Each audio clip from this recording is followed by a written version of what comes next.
mynews.studio. Cold opens, narrative arcs, and open loops. These are turning old news into cliffhangers. Can yesterday's headlines really become tomorrow's must-listens? Today is February 11th, 2026. Let's get right to it. We're in a spot that a lot of podcasters know. There's no fresh story on the horizon, but the push for new content never lets up. How do you see things at the moment? It's a real challenge. Audiences expect something new every time, but sometimes all we have are stories we've told before. So, the big question is, can we make those old stories feel new again? And maybe even more importantly, why would someone want to listen to a story they already know? That's really the core of it. If the facts are unchanged, what actually does change? The way we frame it, the delivery, the connections we pull out. Let's say we take an old episode about AI trends. What if we revisit it, but start with a really striking scenario, like an AI system facing a tough call in medicine? Right, that's the power of the cold open. Instead of recapping last year's AI breakthroughs, you just begin. A patient's life hangs in the balance. Should a machine decide?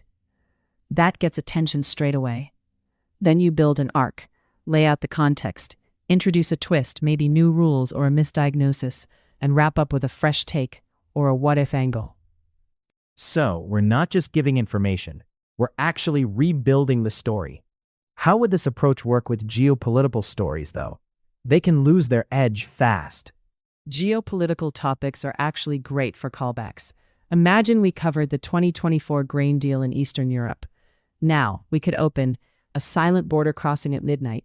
Who really controls the grain routes? We weave in historical context, make links to current events, and close on an open question, like, will next year's elections tip the balance? So it almost becomes a kind of serialized story. But is there a risk, then, of losing the factual core? There's a risk if you start chasing drama instead of sticking to the facts. The goal is to go deeper, not to stretch the truth. Use narrative techniques to show what's at stake, but always ground it in what's verified. For something like tech trends, don't make wild guesses about AI. But you can still explore the implications, right?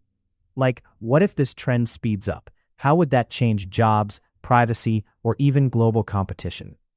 Exactly. It's about looking at consequences and possibilities without losing sight of what's real. Switching to cultural stories, do personal anecdotes help make the content feel new again? Definitely. Say we're covering language revival. Instead of just sharing stats, we could open with a grandmother teaching her granddaughter a word that was once forgotten. That scene draws people in, and then we layer on the data and a wider view. So it's less about having a constant stream of new stories and more about reframing and digging deeper into the ones you already have. Does using a content calendar help map out those arcs? It does. A content calendar lets you group updates, spot recurring themes, and space out releases to keep things feeling fresh. It also helps balance heavier, in-depth episodes with lighter ones, so listeners stay engaged without feeling overwhelmed.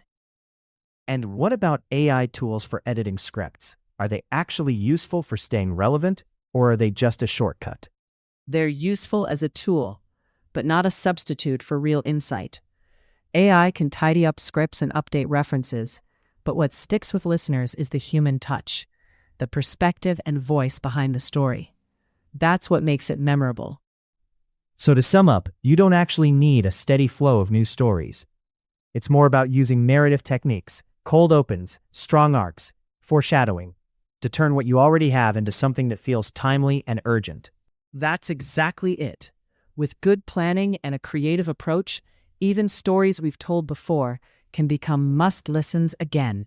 So if you're creating content and running low on new material, maybe the real question is, how else can you tell the stories you already have? Thanks for tuning in. As we've shown, even familiar news can find new life if you rethink the storytelling. Thank you for listening. This episode was brought to you by mynews.studio.